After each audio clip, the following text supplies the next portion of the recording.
Welcome to the first episode. I'm David from Team of Tennis. This is the start of the basic series where I go through forehand, backhand, serves, volley, smash, and rules of the game.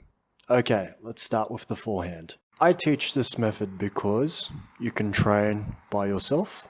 You don't need that second person to feed you balls. In the beginning, you can train at home. After you become comfortable, you can train at the tennis court, or you can train against the wall, provided you have enough space. How much space? Half a tennis court ideally, which is 12 meters between you and the wall. You control the biggest variable in the forehand, which is where the ball is, so you can solely focus on technique.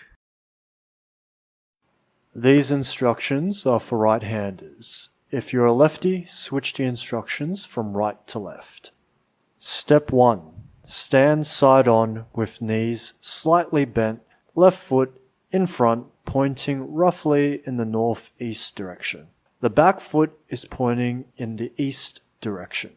This stance promotes stability and power through weight transfer. Step 2. Practice rocking back and forth with your arms to balance, left hand in front, right hand at the back.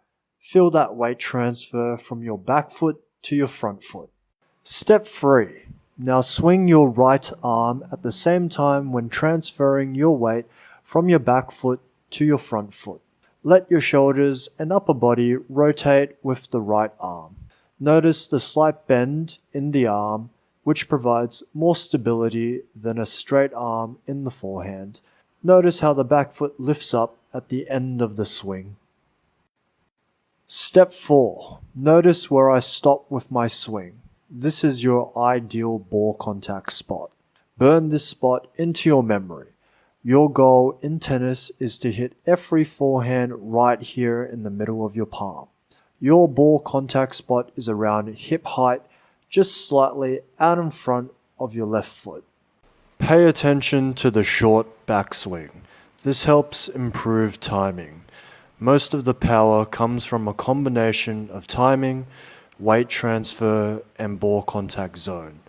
A bigger backswing does not add that much more power and makes the timing harder as you have less time, making the effort to reward ratio worse. Practice step 1 to 4 until you feel comfortable to proceed. You can do these steps at home in front of a mirror.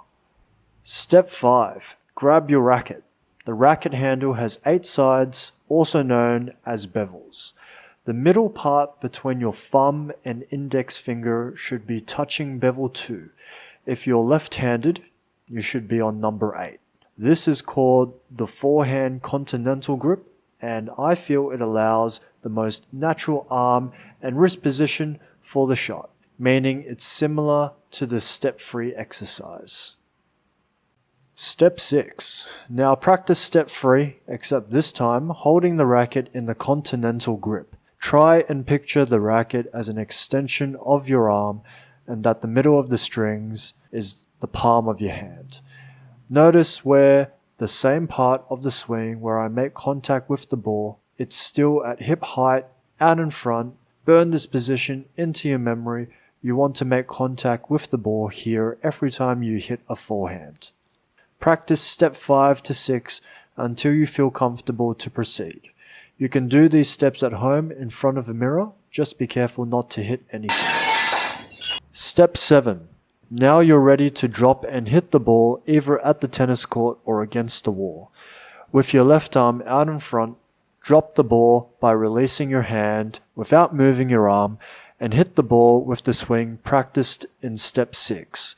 Try and drop the ball so that when the ball reaches the top of its bounce, it stops at your ideal ball contact zone. This will allow you to focus on your forehand technique and reinforce the ideal ball contact zone.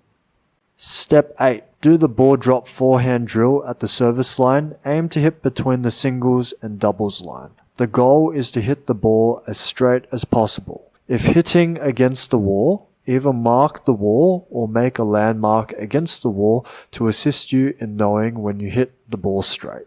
Step 9. Now focus on putting different force into the shot, but still using the same technique. Aim for the middle of the court, then the back of the court. Step 10. Stand at the baseline with the same technique. Hit short, medium, then deep.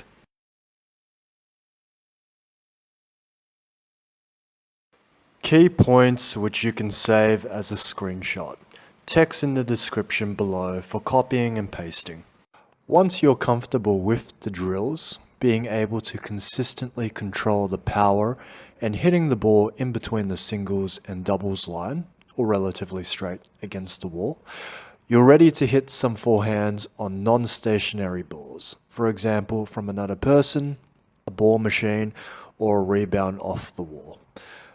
With the knowledge of what the ideal forehand feels like, it's simply a matter of being in the right position, timing the forehand that you hit it in your hitting zone, and executing the stroke. In other words, to achieve the ideal forehand on a moving ball, you have to position yourself and time the shot as if you were hitting those stationary balls. If that sounds hard, well, it's meant to be, as the aim of the game is to hit shots that are difficult or unable to be returned, something your opponent will be doing.